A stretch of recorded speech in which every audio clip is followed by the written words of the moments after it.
Bonjour à tous et à toutes. Bienvenue à une nouvelle rencontre du 9e type. Je m'appelle Raymond Poirier, je suis l'animateur de La vie en BD sur CKRL 89.1 et c'est un plaisir d'être avec vous à nouveau dans le cadre de cette série propulsée par Québec BD. Donc, l'idée, je le rappelle, dans le fond, des longues rencontres, des entrevues détaillées avec des auteurs, avec des autrices du Québec, certes, mais aussi d'Amérique du Nord plus largement et d'Europe.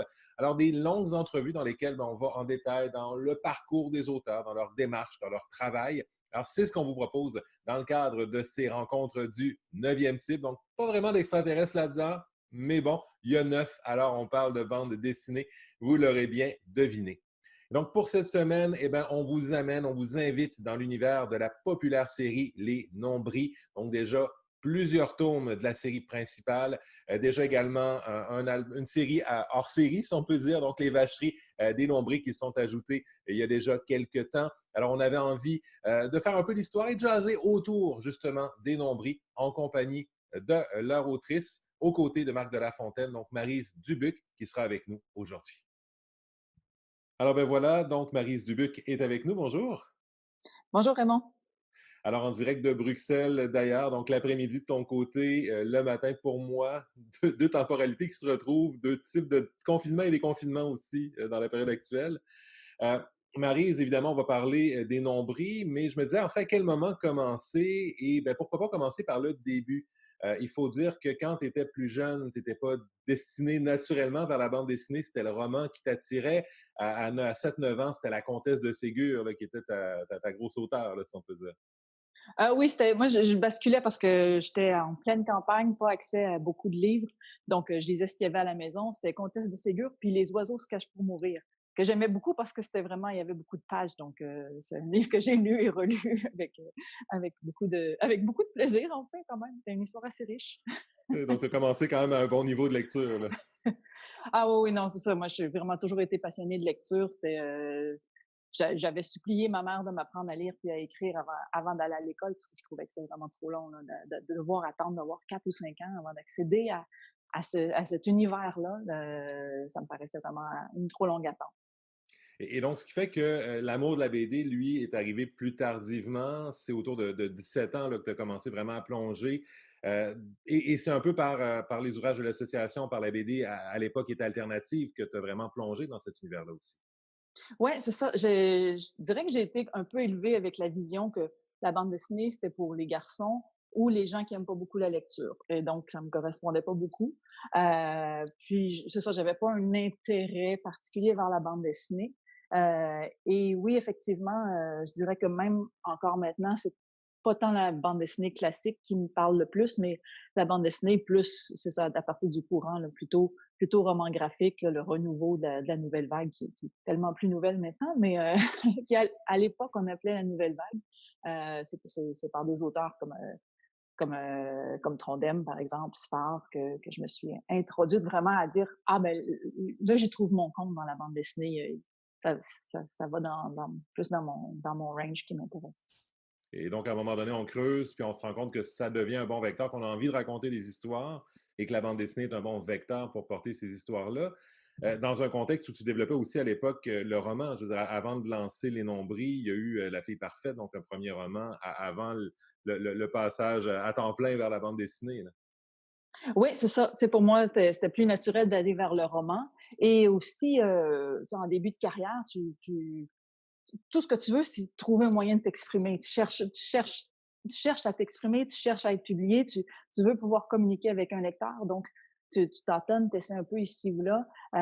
Puis le roman a bien fonctionné assez rapidement pour moi. Premier roman que j'ai envoyé à un éditeur a été accepté par 3 éditeurs. Puis là, bon, tu découvres ce monde-là. Tu découvres aussi que c'est pas nécessairement super payant. Puis à un moment, tu essaies de voir, OK, qu'est-ce qu'on peut faire pour gagner sa vie aussi dans cet univers-là. Donc, il y a beaucoup de trucs à prendre en compte en début de carrière, là, beaucoup de nouvelles choses à apprendre puis à intégrer. Oui, puis j'imagine beaucoup d'essais-erreurs, en fait, autant entre la BD et le roman. Ben, OK, on a un sujet, on essaie de le développer comme ça, on a quelques séries en parallèle, on lance des éléments, puis à un moment donné, il y a quelque chose qui colle sur le tableau, puis on met ses énergies là-dedans.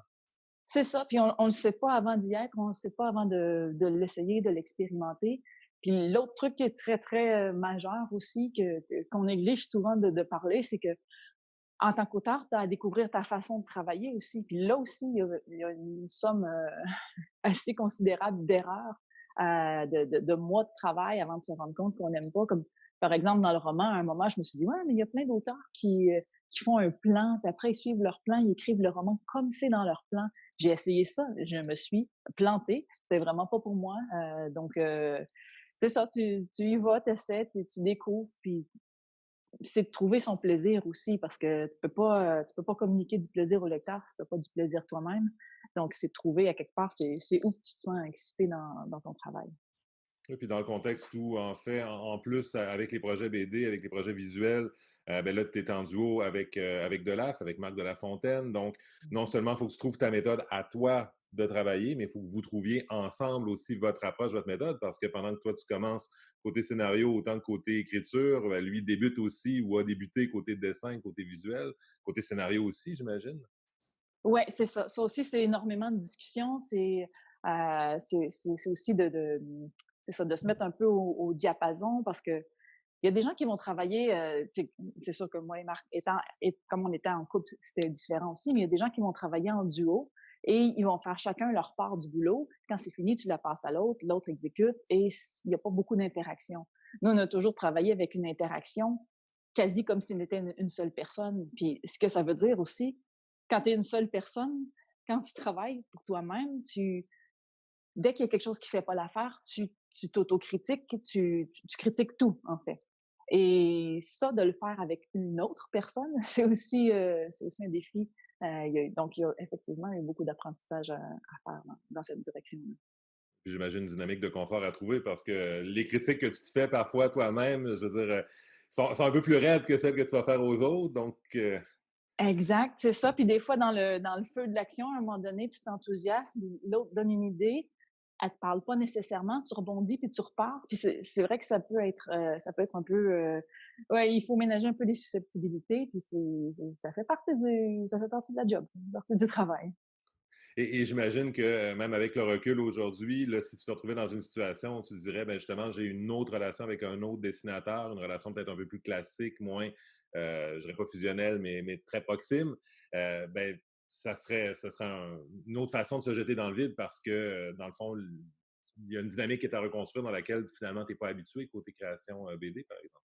Ah oui, travailler en collaboration, ça demande vraiment une grande confiance parce que déjà, il faut être sûr que la personne ne va pas te laisser tomber en cours de route.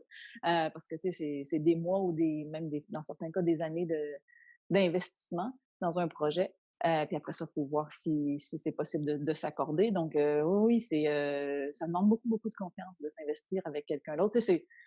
Si c'est pas dans un couple, c'est quand même comme une espèce de mariage que tu as avec une personne comme ça, et qui peut durer des années parce que si justement tu tombes sur un succès et que ça se poursuit, oui, ça peut être. Puis après, il y a tous les changements, il y a l'argent qui peut s'impliquer là-dedans aussi. Donc, oui, oui, pas mal d'interrelations qui peuvent être complexes à gérer. Et j'imagine que ça, c'est avec le recul d'aujourd'hui, mais que ce type de réflexion-là, en 2001-2004, quand on se lance avec les séries, avec la production en duo, ben, c'est comme on y pense pas trop, puis on y va parce que c'est la voie logique. Dans le fond, c'est celle qui était plus évidente à ce moment-là. On avait envie de travailler ensemble. On se lance, puis on découvre tous ces éléments-là au fur et à mesure de la route. Oui, c'est ça, puis on deal avec parce qu'en fait, quand quand quelque chose marche, puis c'est ça, là, à un moment, tu commences à avoir l'attente de l'éditeur, l'attente du lecteur. Tu es quasiment toujours dans l'urgence parce que tu veux produire le meilleur album possible, dans les meilleurs délais possibles. Donc, à un moment aussi, est-ce que tu t'oublies toi-même? Jusqu'où ça va? Donc, priorité va à quoi? La qualité de l'œuvre ou garder une vie à côté ou faire un peu entre les deux? Il y a beaucoup de, ouais, il y a beaucoup de décisions, il y a beaucoup de, tu sais, de sliders qui doivent être ajustés pour savoir à quoi on ajoute le plus d'importance parce qu'on ne peut pas tout faire.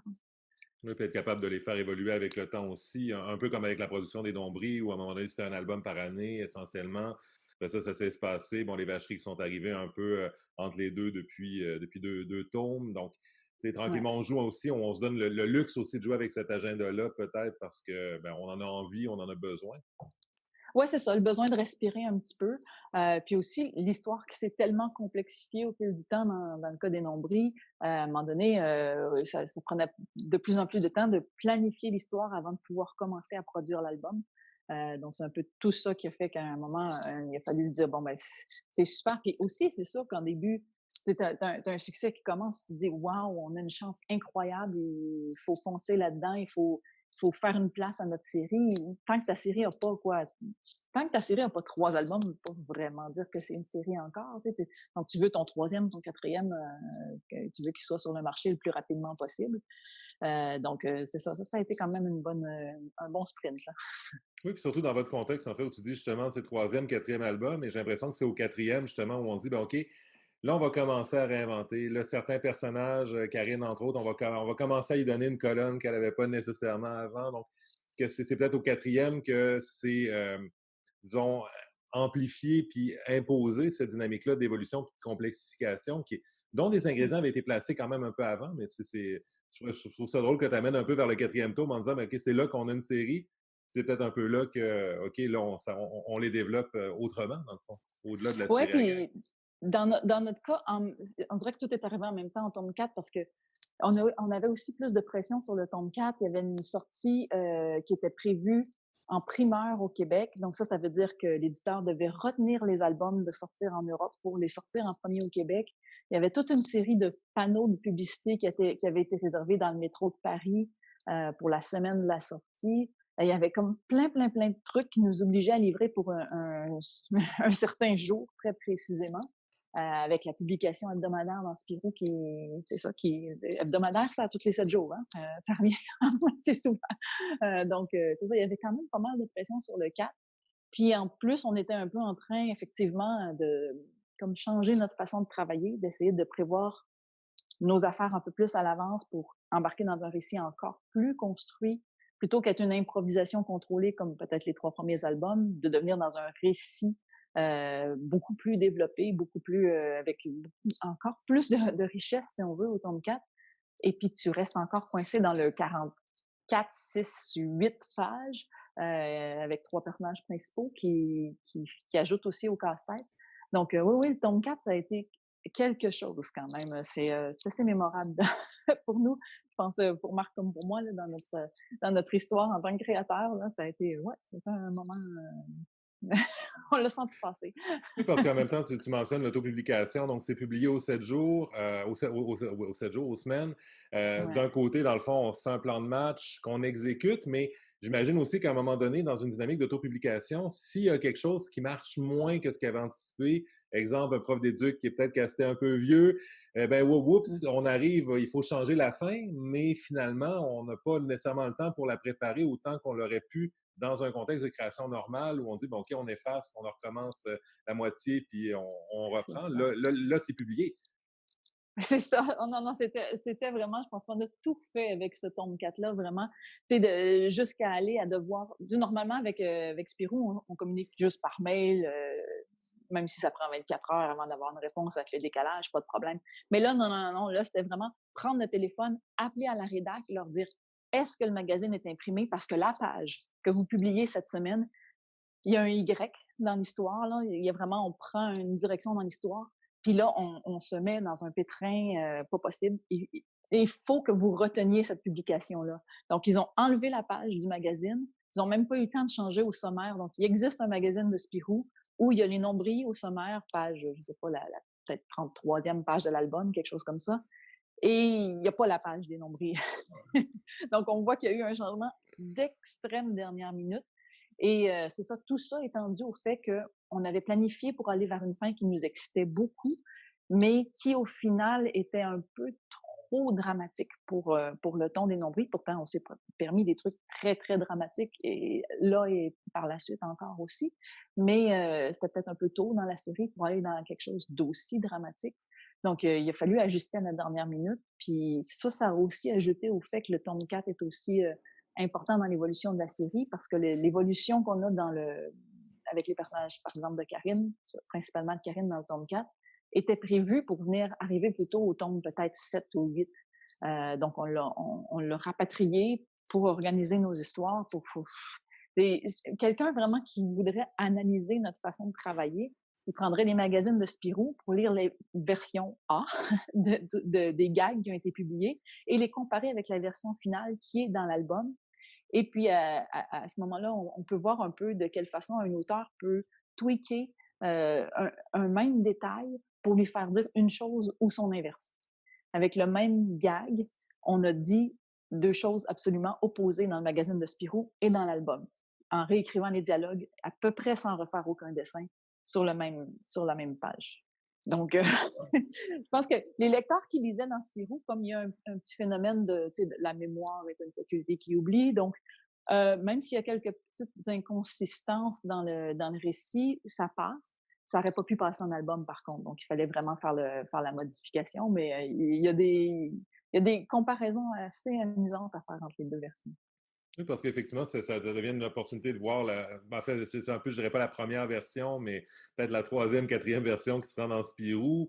Et des fois, ben, côté album, je pense actuellement, c'est quoi, vous rendez pratiquement à 8-10 versions du scénario avant de trouver la Ouais. bonne version où on part peut-être d'un 72 pages pour en arriver aux 44 pages par après. Oui, c'est ça. On a ça. Puis on a aussi des cas, je ne me rappelle pas pour quel album, je pense le 6, où là, on avait écrit une histoire qu'on adorait et qui était beaucoup trop longue et qui était impossible à raccourcir. Parce qu'à un moment donné, pour raconter certaines histoires, tu as besoin de certains éléments. Tu n'as pas le choix de passer par ces étapes-là. Avec nos trois personnages, encore une fois, il y en avait trop. Si on voulait raconter cette histoire-là, ça prenait tous ces éléments-là. Puis, tu sais, en BD, en roman, si on vient avec la comparaison roman-BD, en roman, si ton roman fait 20, 25, 50, 75 pages de plus, premièrement, ça coûte presque rien de plus pour le publier. Et ça te prend pas nécessairement plus de temps à l'écrire, parce que si tu investissais du temps à essayer de raccourcir ton histoire de 75 pages, ça te prendrait presque autant de temps. Mais en BD, chacune de tes pages te coûte une semaine de travail, puis 4 semaines de travail, c'est un mois. Si t'es rendu avec une histoire qui a 8, 10 pages de plus, ça veut dire que l'album va sortir 2 ou 3 mois plus tard. Donc, ça change plein de trucs au niveau planification, puis ça a un poids. Puis dans certains cas, ben c'est ça. C'est plus que d'adapter l'histoire. Dans certains cas, c'est de remettre ça complètement à plat, remettre à zéro, puis réécrire une nouvelle histoire. Et ça doit être assez rough comme décision à prendre parce que je veux dire, l'histoire que tu as écrite, tu t'y attachais, tu avais envie de la raconter, puis là, tu Ouais. te rends compte que, oups, ça ne cadre pas avec le format, ça ne cadre pas avec les délais. C'est comme. Mais il me semble de se retourner de base, ça doit être assez énergivore, assez difficile à ce moment-là. Oui, c'est ça, c'est ça. Mais tout pour le bien de l'album. Mais effectivement, c'est quelque chose qui demande. Mais tu sais, la création vient des vient des contraintes. Je pense que dans le cas des nombris, on peut dire que ouais, les contraintes. Je sais pas s'ils nous ont nourris, mais en tout cas, ils étaient là, ils étaient là. C'est ça. Et la première contrainte, d'ailleurs, puisqu'on en parle, que vous êtes donné, c'est les personnages. Parce qu'au bout du compte, la série à gag, c'est le petit théâtre qu'on va peupler. Donc, on choisit de le garnir. Initialement, Vicky, Jenny arrivent. Et Karine est arrivée un peu en troisième, finalement, parce que de ce que j'en comprends, dans le fond, on se rend compte que la dynamique entre les deux plus méchantes ne marche pas s'ils n'ont pas de soupe-douleur. Et donc, il Ouais. fallait nécessairement aller vers un trio. C'est ça, c'est venu en deuxième en même temps, quasi en même temps, parce que directement quand tu essaies de faire agir Jenny et Vicky, juste les deux, on s'est permis quelques gags, effectivement, oui, Karine n'est pas là aussi, mais en début de série, c'est venu tout de suite de se rendre compte que ça, c'était une nécessité d'avoir un personnage. Puis là, il y a un tweak assez difficile aussi à faire avec l'humour, c'est qu'une victime, euh, si le lecteur a trop d'empathie envers la victime, le lecteur ne pourra pas rire le gag parce que ça grince un peu trop fort. Donc, il fallait rendre Karine sympathique, mais en même temps, il fallait lui donner une espèce de force ou de stabilité intérieure pour être capable de prendre les vacheries sans que ça. Tu sais, faut pas qu'elle pleure là, à la fin des gags, parce que si elle pleure, le lecteur ne pourra pas, lui, de son côté, rire. Donc, lui aussi, il y a un ton vraiment particulier avec les nombris, avec cette espèce de méchanceté-là qui était à trouver. Là. Au début, effectivement, on a fait des erreurs, on a recorrigé des trucs parce que c'était quelque chose ouais, c'est ça, à prendre en main. Oui, parce qu'il y a des trucs, en fait, que, ben, en fait, par exemple, verbalement, tu vas dire, puis ça passe pas. Mais sur la planche, dans le bon contexte, ça peut marcher, puis ça peut même être drôle. Mais encore là, de ce que j'en comprends, ça devient un jeu d'équilibriste, dans le fond, de trouver le bon ton, trouver la bonne dynamique. Puis en plus, dans un contexte où des trios en BD, il n'y en a pas tant que ça. Souvent, on y va plus vers des duos, c'est plus facile côté dynamique. Donc là, en Ouais. plus, il faut réussir à pas trop se sentir d'empathie envers Karine pour pas être mal à l'aise au gag et en même temps avoir aussi Jenny et Vicky qui sont assez différentes dans leur manière d'amener les vacheries pour pas être deux copies mutuelles, dans le fond. Oui, c'est ça, d'avoir, une différence avec Vicky qui est beaucoup plus volontaire, plus agressive si on veut et Jenny qui est plus stupide. Effectivement, ça permet que à quelque part, ça nous permet de redoubler notre rentabilité sur chaque situation parce que ça permet d'avoir 2 gags, dans certains cas même 3 parce que parfois il y a aussi Karine qui ajoute un point de vue différent. Donc avec la même situation, avoir 2 occasions de faire rire le lecteur, c'est payant au final. Mais dans une page, ne serait-ce que dans une case, ça prend de la place parce qu'à chaque fois, les 3 personnages sont là. Ça prend de la place visuellement et ça laisse moins de place pour les bulles parce que là, tu as 3 bulles, tu as 3 personnages, donc tu essaies de raccourcir. Donc, il y a eu beaucoup, beaucoup d'investissement de temps qui a été fait dans les nombris, qui est fait dans les nombris aussi à raccourcir, couper des bouts de phrases qui, oui, donnent du naturel. Dans la vraie vie, on aurait ce petit bout de phrase-là, mais il faut couper dans les nombris, choisir un mot de 7 lettres qui dit la même chose qu'un mot de 9. Ben écoute, c'est de l'espace dans ta case, puis c'est utile. Et ça veut dire que, dans le fond, dans ces cas-là, autant les dictionnaires des synonymes que l'imaginaire de l'auteur, que éventuellement tu crées une expertise en synthétisme, dans le fond, oui, tu peux le dire comme ça, mais as-tu pensé de le dire en un mot que ça passerait? Puis... Oui, c'est ça. Ouais. On a aussi le bout de temps où on avait comme le mystère avec John aussi. Là aussi, il y a du travail sur les dialogues pour le singulier pluriel qui est un petit peu à travailler. Et les niveaux de langue aussi, la langue orale, la langue écrite et la langue, le français de France, de Belgique et du Québec. Donc, oui, on joue beaucoup avec les mots, avec le choix de, tu sais, éviter le mot mec ou gars dans une série avec 3 filles. Il faut travailler pour l'éviter. Donc, une chance que tu étais amoureuse des mots au départ, puis finalement, le bagage roman sert parce que tu en as besoin. Finalement, on se rend compte que. Parce que c'est pas évident de trouver, de synthétiser une pensée, mais qu'elle soit quand même assez pleine pour donner une dimension au personnage ou donner une dimension au gag aussi. Ouais, c'est ça, puis qu'on sente la personnalité du personnage. Rien, tu sais, que rien qu'en lisant le dialogue, on puisse savoir si c'est Jenny, Vicky ou Karine qui parlent. C'est ça, c'est d'essayer de leur donner leur propre saveur sans non plus tomber dans des tics de langage ou des trucs un peu faciles dans ce genre-là, mais d'avoir vraiment, c'est parce que c'est leur personnalité qui transcende au travers de leur texte. Et nécessairement, ça veut dire aussi qu'au niveau dessin, il faut aller vers des personnages qui sont expressifs, qu'on est capable de manier, de manipuler, parce que on va avoir besoin de cette dimension-là, parce que le dessin, comme on a peu d'espace pour les mots, puis dans le fond qu'il faut synthétiser de ce côté-là, il faut maximiser aussi l'expressivité des personnages. Oui, c'est ça. Puis ça aussi, au niveau de la collaboration, c'était quelque chose qui est vraiment super important, en fait. C'est que parfois, dans le gag, juste un sourcil légèrement plus circonflexe ou moins fait que le gag passe ou pas. Parfois, étrangement, t'arrives pas à le mettre en mots, t'arrives pas à l'exprimer, mais la caméra doit être mise dans un angle différent. Il faut voir les personnages sous un angle différent. Tu sais, justement, c'est ça, du gag, c'est du petit théâtre, donc il faut rester quand même assez plat. Puis parfois, Marc nous faisait une super belle case.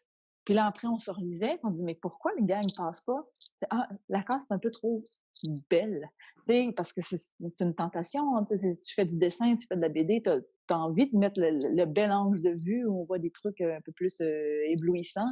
Mais comme c'est du gag, il fallait toujours prioriser il faut toujours prioriser le fait de mettre le gag de l'avant. Donc, toujours au service du gag, parce qu'on ne peut pas se permettre de mettre un gag qui tombe à plat parce qu'on avait envie de montrer un beau paysage ou une belle contre-plongée. Et ça revient un peu à ce qu'on dit au départ dans les allers-retours, où il faut, dans une dynamique de collaboration, être capable de se dire ça, être capable d'analyser les choses, puis qu'à un moment donné, si on marche sur des œufs en faisant des commentaires, ça ne peut pas marcher parce qu'on est dans l'efficacité, on est dans l'urgence aussi. Donc, il faut Ouais, pouvoir communiquer directement puis clairement. Puis de se spécialiser un peu parce que, tu sais, chacun a ses forces. Puis dans le cas de moi et Marc, moi, je dessine pas.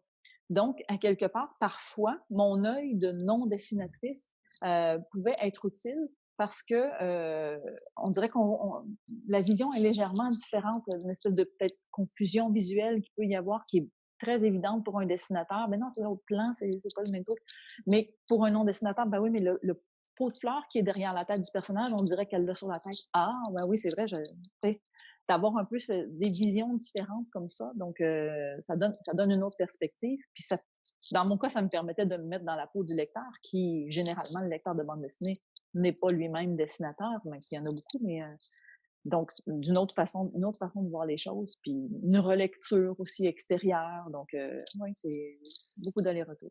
Est-ce qu'on a l'impression que, dans le fond, la compréhension des personnages diffère quand on les comprend plus par les mots versus par les images, dans le fond?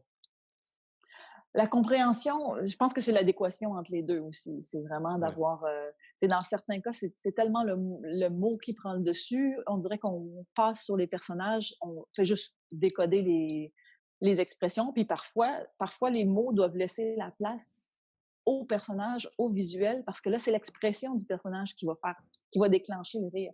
Donc, il y a aussi comme une relation d'humilité, de cession du spotlight entre le texte et l'image, qui doit toujours, encore une fois, être mise au profit du gars.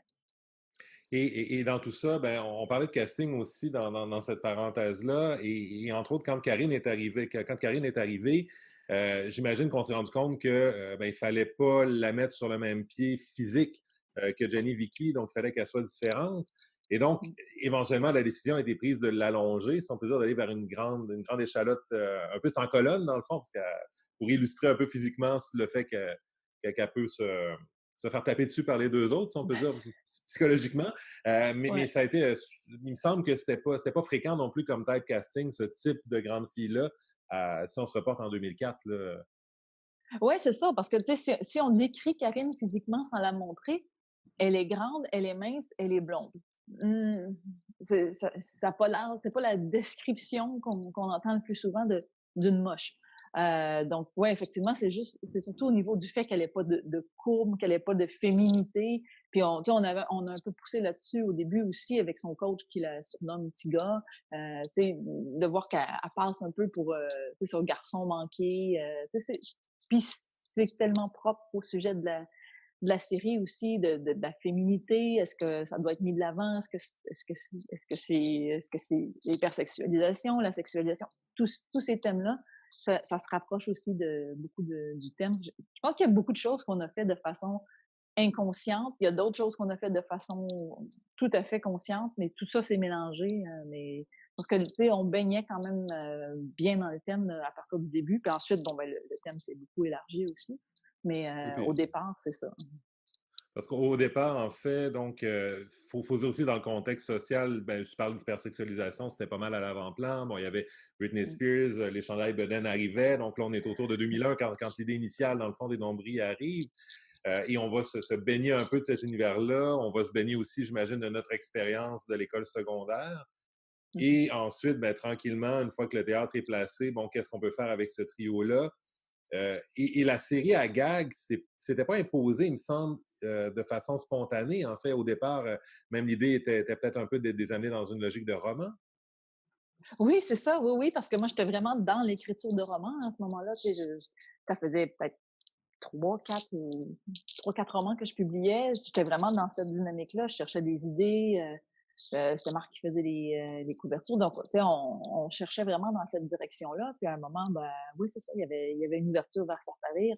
Ah, OK, est-ce que ça s'adapte? Est-ce que cette idée-là. Puis je pense que vraiment, l'idée a gagné à être utilisée de façon un peu plus visuelle, plus humoristique aussi.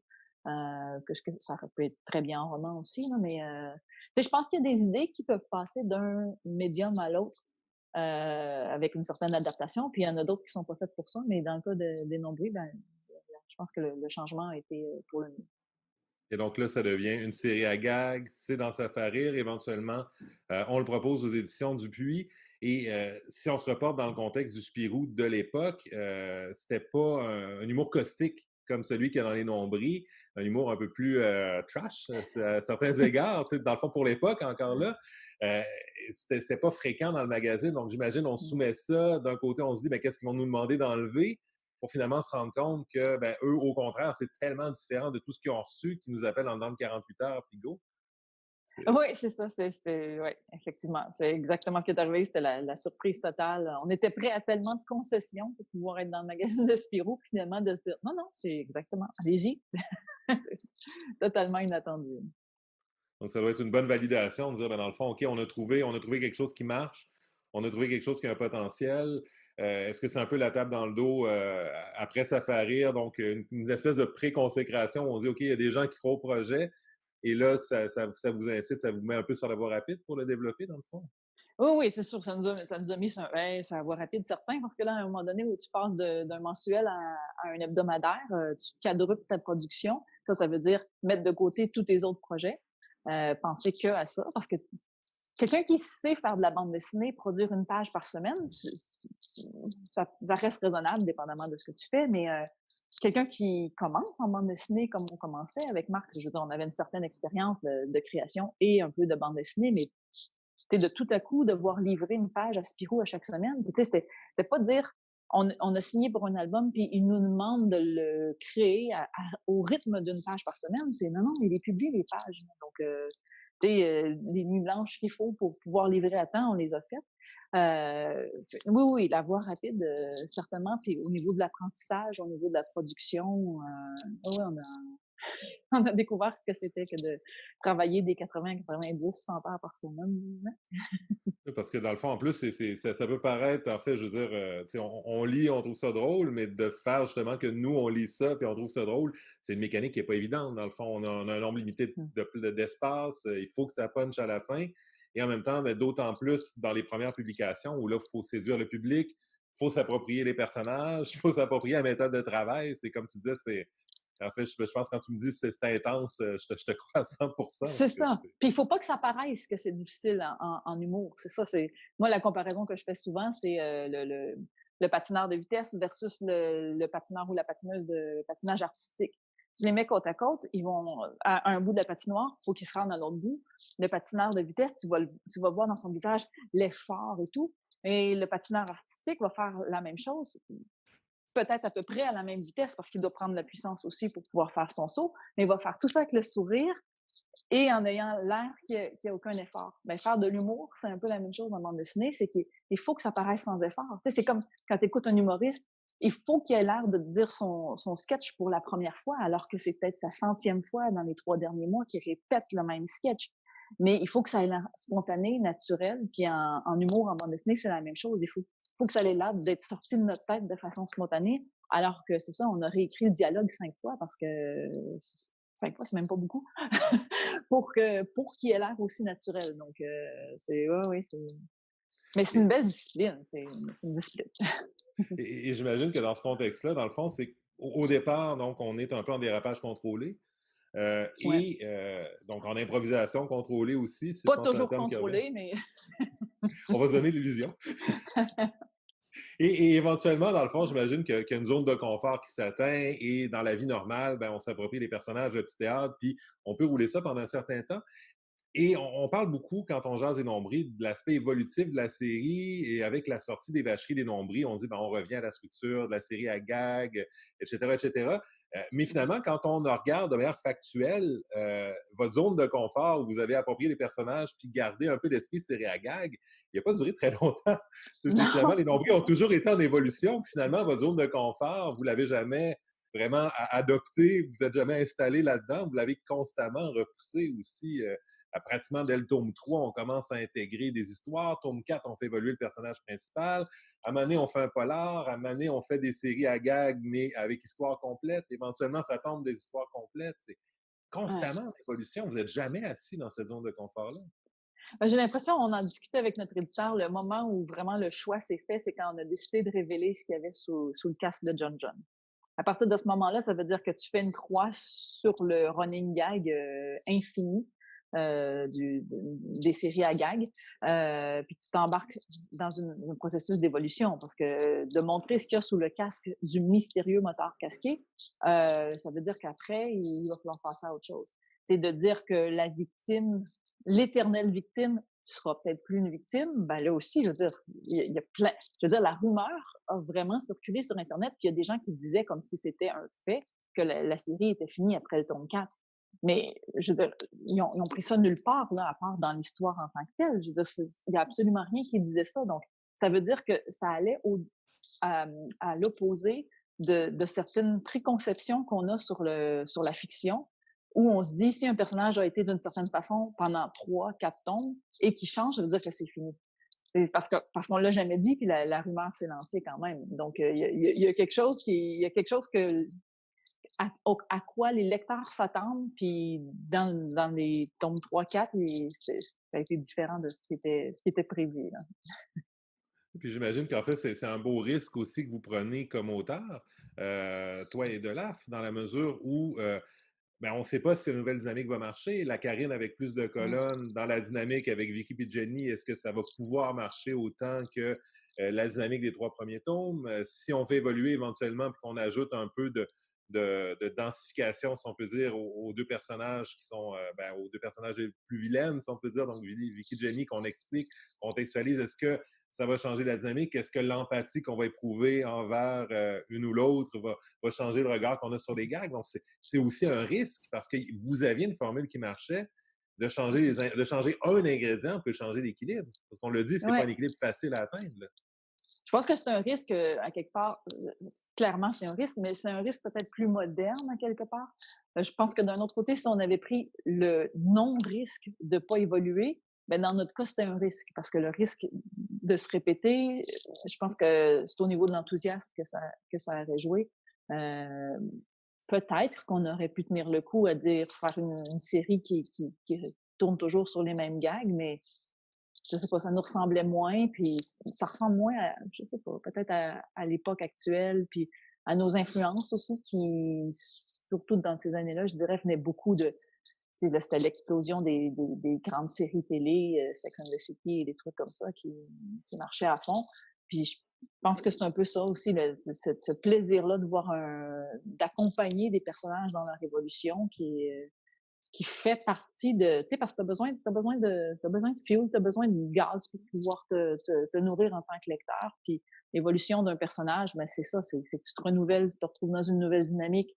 Est-ce que ça va marcher? On tâtonne, on essaie.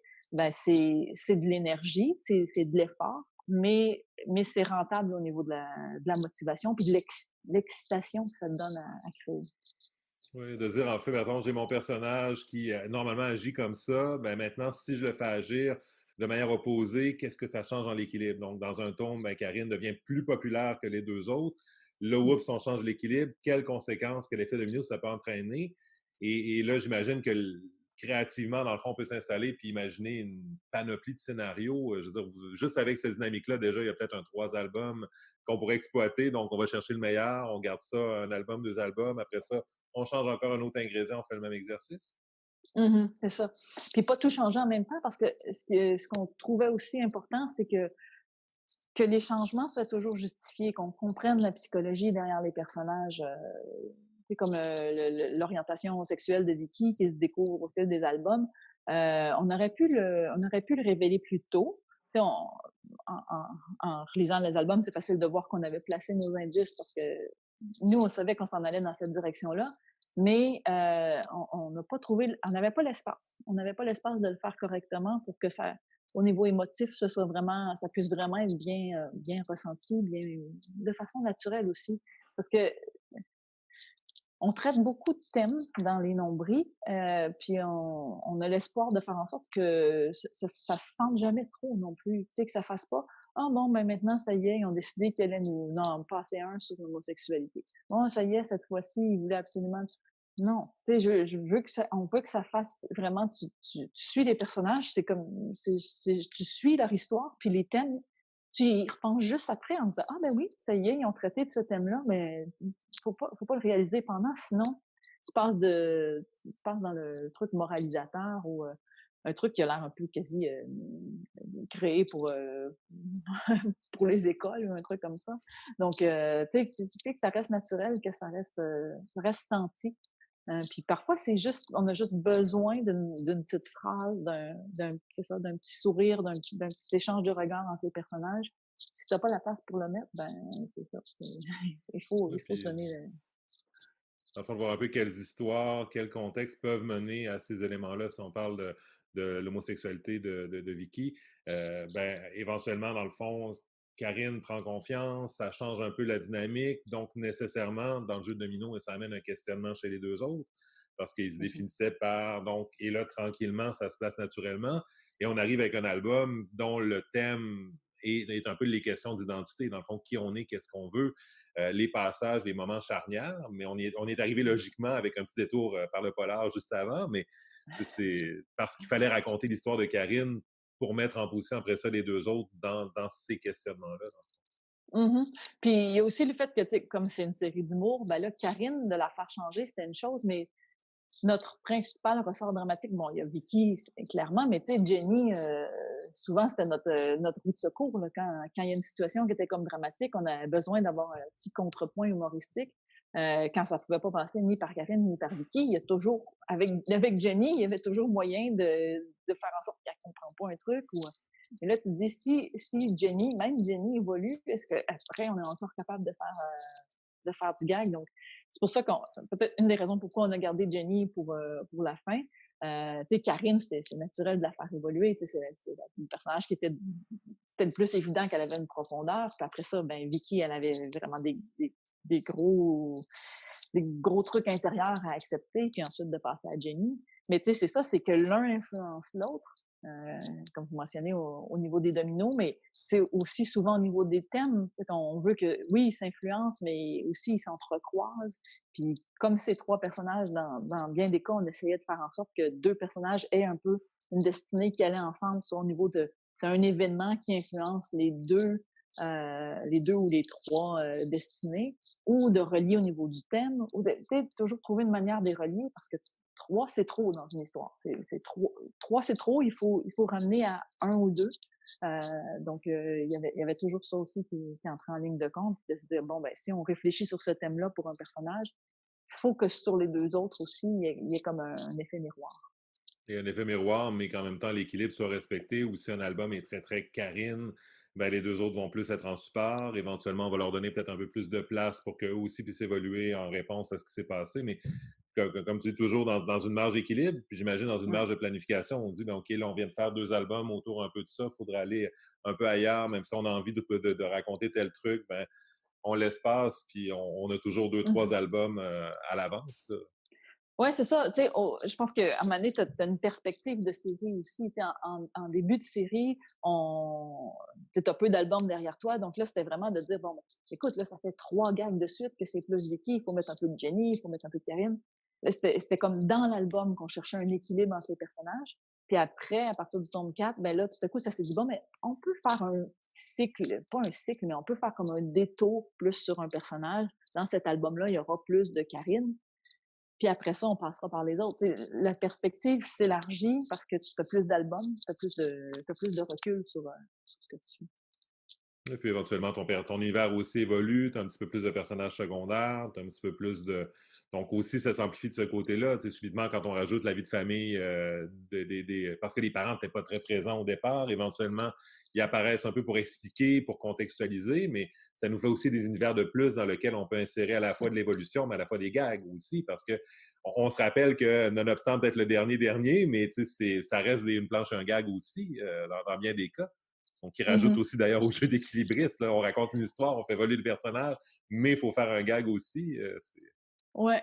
Ouais, puis c'était un choix de pas trop montrer les personnages au départ, pas les personnages, les parents au départ, parce que pour garder centré sur les personnages adolescents. Mais plus tu montres les parents, plus que tu, à quelque part, les infantilises. Donc, c'était un choix de pas trop les montrer. Mais à un moment, c'est ça permettait d'expliquer les personnages. Puis les personnages secondaires aussi, c'est ça, l'apparition d'Albin dans la série, avec toute l'influence qu'il y a eu sur Karine, puis après même sur les autres. et que les autres ont eu sur lui. Bref, tu sais, tout ça, ça change tellement la mise en lumière des personnages existants.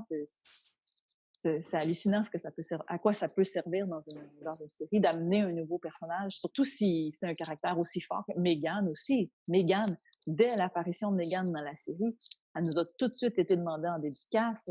C'est un personnage féminin fort qui est arrivé avec son je suis là puis je suis comme je suis, qui a vraiment, ça a vraiment allumé là, tout le monde. Wow. Et j'imagine, est-ce que ça influence un peu parce que, ben, dans le fond, on est toujours en prépublication, donc dans Spirou, on reçoit des feedbacks, on se dit, ben, regarde, il y a tellement de feedbacks sur les nombrils qu'à un moment donné, vous restez fidèle un peu à votre ligne, puis on a conscience un peu du bruit autour, évidemment, il y a des interactions, mais à quel point, justement, mettons, si en salon, ben, on se rend compte qu'OK, Mégane, ça clique quand même pas mal, que ben, Albin, ça répond à quelque chose que les gens attendaient et autres, ben, à quel point on se permet peut-être un peu de venir soit leur donner un peu plus de place ou à quel point on est tenté de leur donner peut-être un peu plus de place en réponse à ce type d'engouement-là? Mm-hmm. Ben, je dirais surtout ça rassure puis ça fait plaisir de voir qu'un personnage parle comme ça au lecteur. Mais après, d'y donner plus d'importance, je pense qu'on avait cette tentation-là. On dirait que ça nous rajoutait une mission supplémentaire sur les prochains albums. Mais en même temps, l'espace est déjà tellement limité, il y a tellement une grosse compétition pour l'espace dans les albums que je pense qu'on n'a pas vraiment pu se permettre de donner beaucoup plus d'importance qu'on avait prévu le faire au personnage. Mais en même temps, tu sais, parce que quand tu fais de la BD, c'est pas comme donner un show sur scène. Tu t'entends pas en direct la réaction de tes lecteurs. Mais quand tu sais que tes lecteurs apprécient vraiment ce personnage-là, tu as quand même l'impression que quand tu le sors de ta poche, puis que tu sens que tu sais que les lecteurs vont être contents de le voir. Donc, je pense que ça ajoute au plaisir de mettre ce personnage-là de l'avant. Mais c'est encore une fois la question de l'espace qui toujours nous aura limités. Et j'imagine que l'intérêt des vacheries rentre un peu dans cette logique-là. Dans le fond, on se dit, ben, on a la série dans laquelle on est tenu un peu par la nécessité que l'histoire évolue. En parallèle, dans le fond, on a un petit univers à différentes époques aussi. Ben, comment on peut retourner dans le cas actuel, dans le fond, au début de l'univers et exploiter un peu plus d'autres situations, mais Ouais. avec le contexte de ce qu'on a appris puis développé par après. Dans le fond, les vacheries, si on avait commencé ça au premier, deuxième, troisième album, eh ben, on n'aurait pas tout l'héritage des autres albums, les environnements familiaux et le reste, qu'on peut exploiter désormais dans des gags, mais dans des gags qui, chronologiquement, se retrouvent au début de la série. Ouais, c'est ça. Donc, à quelque part, c'est enlever l'espace consacré à l'histoire, mais d'un autre côté, quand même utiliser ces albums-là pour enrichir l'histoire qui est existante, pour expliquer, pour donner, tu sais, tout le, tu sais, je veux dire, chaque auteur, on pourrait en parler, on a tous une quantité incroyable de backstory pour nos personnages, pour toutes nos histoires. Il y a tellement d'histoires derrière les histoires qu'on n'a jamais l'occasion d'utiliser, d'exploiter. Ben, les vacheries, c'est un peu ça. Ça a permis d'aller grappiller, d'aller rechercher des petits trucs dans la backstory, soit de les créer ou soit d'aller les rechercher et de pouvoir enfin, comme à quelque part, les utiliser. Donc, c'est un petit plaisir pour ça. C'est un peu votre récréation? Ouais, c'est ça, c'est une respiration. Ouais, parce que ouais, quand tu fais du polar à un moment donné, quand t'es rendu à faire du polar dans ta série d'humour, revenir un peu aux bases, là, ça change.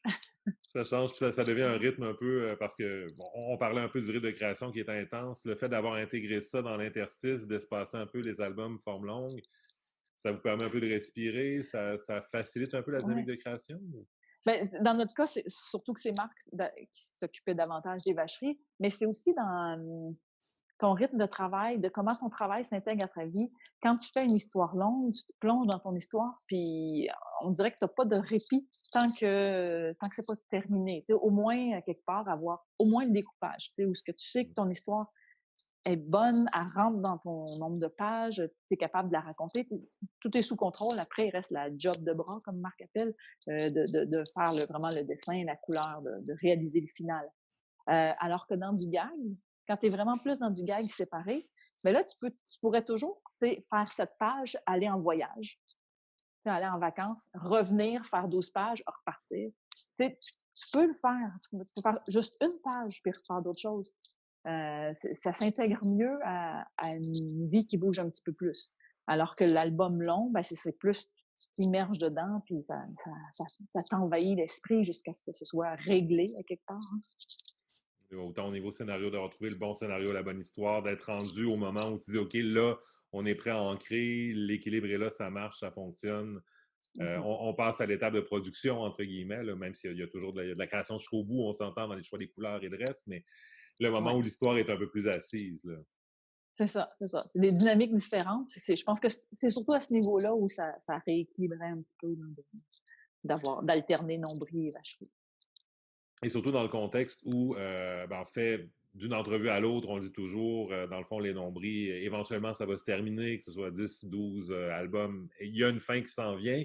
Donc, le fait d'introduire une série à gag en parallèle, ça nous dit aussi, ben regardez, si la série principale se termine lorsqu'elle se terminera, ben il y a quand même quelque chose qui va nous permettre de continuer à jouer avec cet univers-là en parallèle de la série. Oui, c'est ça, c'est ça. Même si en même temps, là, ça commence à faire un bout de temps qu'on fait ça, les nombrils. Là, ça fait quoi, à peu près, pratiquement une vingtaine d'années, une quinzaine d'années? Ouais, une quinzaine d'années, là. Ouais, on peut dire 2004, quand même, le début. Le temps que ça sorte dans Safari, après ça, le présenter chez Dupuis, ça a commencé en 2006, mais la série, on a commencé à la faire en 2004. On est en Et en 2020. même temps, Ah ouais, ça se rapproche du 20 ans, c'est vrai. c'est dans le fond vraiment le rythme de votre vie est marqué un peu par les nombris, par l'évolution de la série. Dans le fond, du moment où elle a pris son envol après quelques albums, puis on se dit, OK, c'est populaire, du moment où là, subitement, ça se retrouve dans les 10 grands tirages, OK, là, on se dit, j'imagine que ça a pris de la place de façon exponentielle Ouais, on dans dirait votre qu'il création, dans votre vie. y a comme il y a des points tournants ou points essentiels. C'est quand on était publié dans Spirou, mais c'est au Québec. Spirou est pas trop distribué. Tu te rends pas trop compte qu'il y a des gens qui le lisent. Puis donc, on avait fait notre publication semaine après semaine, tu sais, vraiment la tête dans le guidon, on travaille. Puis quand on s'est retrouvés à Angoulême, puis que là, il y avait d'autres auteurs qui nous avaient lu en direct pendant notre production, en réalité, parce qu'ils étaient abonnés à Spirou. Ça nous a comme donné un choc de dire, ah, voyons, là, c'est Serge Letendre qui nous lit puis qui nous dit ce qu'il pense de notre série. Tu sais, il fallait comme pas trop focuser là-dessus parce que là, tu te dis, attends un peu, faut pas se laisser bloquer par le fait que, on dirait que ça a été un moment de se rendre compte que on n'est pas juste lu par des lecteurs, on est aussi lu par les autres auteurs, tu sais, qui nous jugent d'une façon différente d'un lecteur. Fait que, tu sais, c'est ça, il y a effectivement, comme vous mentionnez, c'est ça rythme un peu l'évolution des nombrils, puis notre évolution personnelle, ça c'est un peu comme timé ensemble aussi. Oui, puis j'imagine aussi jouer avec les attentes, tu sais, de savoir qu'il y a X mille tirages. On parlait avec le tome 4 des campagnes promotionnelles. Donc, tout l'aspect marketing, tout l'aspect vente, ben, éventuellement, dans le fond, on est capable d'avoir une certaine distance, mais éventuellement, ça vient aussi un peu entrer ou perméabiliser un peu la création elle-même, parce que finalement, l'agenda n'est pas dicté que par la création, mais il y a aussi toute une machine derrière les nombris qu'il faut garder en tête quand on dit, bon, qu'on va sortir un album, puis ça s'en vient dans Ouais. tel coin, ben...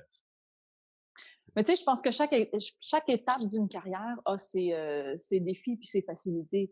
Et quand t'es pas encore sûr, quand tu écris et que tu sais pas si tu vas être publié, tu as comme une liberté du fait que tu oublies un peu qu'il va y avoir un lecteur. Mais tu as le stress de pas savoir si tu vas être payé pour ton travail, si ça va avoir valu la peine de faire tout ce travail-là. Donc, il y a comme un genre de pression qui est d'une certaine façon. Alors que là, à partir du moment où tu as un éditeur qui attend après ton album, des lecteurs qui ont hâte, tu sais, qui écrivent le jour même de la sortie d'un album. Tu sais, avec Facebook, là, tu as des gens qui écrivent le jour même de la sortie de l'album pour te demander quand est-ce que le prochain sort. Là, la pression passe à un niveau différent. Tu sais, c'est plus les mêmes stress, c'est plus les mêmes angoisses, mais il y en a toujours. Tu sais, quelqu'un qui veut créer puis qui se dit oh, je le ferai quand j'aurai la situation parfaite, ben il n'y en a jamais de situation parfaite pour créer. Tu as toujours soit pas de stress ou pas de certitude ou trop de stress ou trop de... Il y a toujours quelque chose. Donc, ouais, c'est ça, de sentir que tu as la machine derrière toi, c'est comme, à la fois, c'est stimulant, puis en même temps, c'est une pression. Il n'y a pas de recette magique. Et là où vous en êtes aujourd'hui, dans le fond, sachant que vous aimez aussi vous remettre en danger, vous gardez un peu, comme ils disent en anglais, on the edge. Et le reste, ça, c'est Mhm. quoi un peu les prochaines étapes? Dans le fond, est-ce qu'on replonge un peu dans des mises en danger? Est-ce qu'on va essayer de faire d'autres collaborations? Est-ce qu'on reste concentré sur les nombris? On en est où un peu après presque 20 ans, dans le fond, après presque quoi, 16 ans? Ouais. Ben, pour l'instant, on en est à travailler un peu sur des projets différents pour un peu se ressourcer chacun de notre côté. Puis en même temps, en gardant sur le back burner dans notre tête que avec les nombris, on se dirige vers la conclusion. Puis on sait bien que la conclusion, on n'aura pas assez d'un album pour la faire. Il faut que ce soit prévu au moins 2 albums à l'avance. Donc, tu sais, c'est ça. Avant, on rajoutait toujours des nouvelles ficelles, des nouveaux trucs. Là, il faut peut-être commencer à rattacher, à ramener. C'est comme une autre forme de travail. C'est encore un nouvel apprentissage. Ouais, OK, d'essayer de ramener les choses, de reprendre un peu comme prendre contrôle sur tout ça, puis s'en aller avec une vision de notre fin. Donc, tu sais, pour l'instant, ça, c'est comme c'est sur le feu arrière, puis on va un peu essayer de prévoir nos affaires, quoi. Il reste encore pas mal de pain sur la planche, comme on dit. Ouais, mais c'est ça. Mais en création, c'est toujours, tu sais, le début puis la fin, c'est les deux parties les plus importantes. Avec le début, tu vas chercher l'attention, tu vas chercher le lecteur. Puis ça, sur quoi tu laisses ton lecteur à la fin, c'est le souvenir que tu vas laisser. Donc, c'est important de soigner. C'est aussi important de soigner le milieu, on s'entend, là. Mais le début puis la fin, c'est Mais quelque chose c'est de vrai que plus spécial. si ça finit mal, on reste un peu amer comme lecteur, puis on se dit, ben, OK, je vous ai suivi pendant 15 ans, puis finalement, c'est comme ça que ça finit. Tout ça Je ne veux pour pas mettre de ça, là. pression, mais c'est ça, c'est ça. Ouais, Écoute, je c'est ça. comprends. Puis c'est l'envie aussi nous-mêmes être satisfaits de comment tout ça va se conclure, puis où on se dirige oui, toute cette histoire qu'on a créée depuis presque 20 ans. Et évidemment, une histoire qui, a-t-on besoin de le rappeler, est toujours disponible en librairie pour ceux qui n'ont pas encore embarqué. Donc, on a quoi, 8 tomes de la série principale, 2 tomes des vacheries également, qui sont disponibles au moment où on parle. Il y en a d'autres qui s'en Mhm. viennent également. Maryse Dubuc, en fin d'entrevue, en fait, dans la série, on y va avec quelques petites questions plus légères. Donc, j'amorce la dernière ligne droite avec toi en te demandant quelle est la première BD que tu as lue? Eh bien, c'est super québécois. C'était Onésime. C'était un recueil du Bulletin des agriculteurs et que j'ai lu et relu et relu. Puis je suis chanceuse de tomber sur cette qualité-là de bande dessinée alors que j'en lisais très, très peu. Puis c'était ça, dans les quelques livres qui étaient à la maison, puis qu'à chaque fois que je retombais dessus, je replongeais dedans. La BD que tu as le plus lu et relu? Ben, c'est peut-être Onésime, parce que vraiment, il y avait très, très peu de livres à la maison, mais sinon, plus tard, je dirais peut-être Monsieur Jean.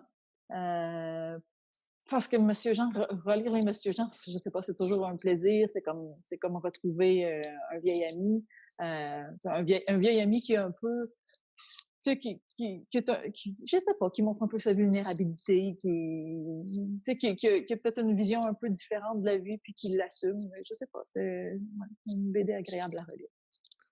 Et la BD et là je te donne l'option, en fait, la BD qui t'a le plus marqué, que ce soit personnellement ou professionnellement?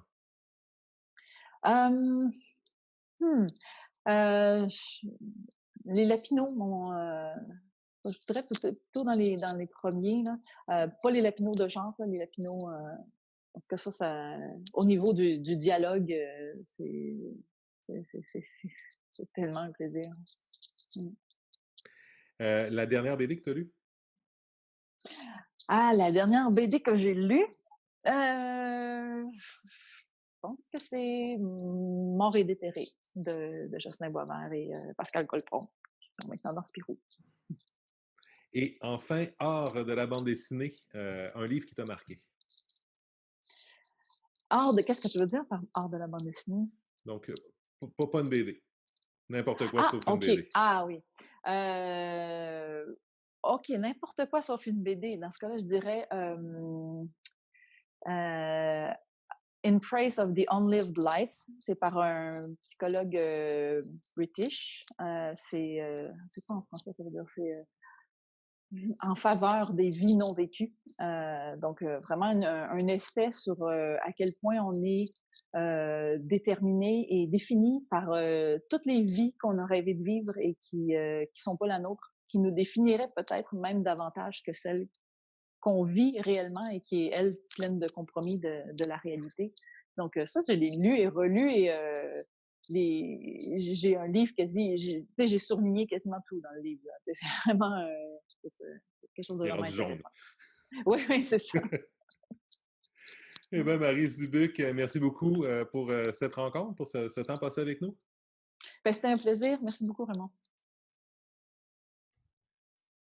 Eh bien voilà, c'est ce qui met fin à cette nouvelle rencontre du 9e type. Évidemment, c'est un plaisir d'être avec vous aujourd'hui. J'en profite au passage, mais tout d'abord pour remercier les partenaires de cette série. Alors évidemment, Québec BD qui propulse la série, également La vie en BD sur CKRL 89.1. Et on remercie aussi la Fabrique culturelle. De manière plus précise, je remercie Thomas-Louis Côté, directeur général de Québec BD, pour son travail de montage, son travail technique autour de ces rencontres. Et ben, c'était Raymond Poirier au micro. Ça a été un plaisir d'être avec vous cette semaine et on se revoit la semaine prochaine.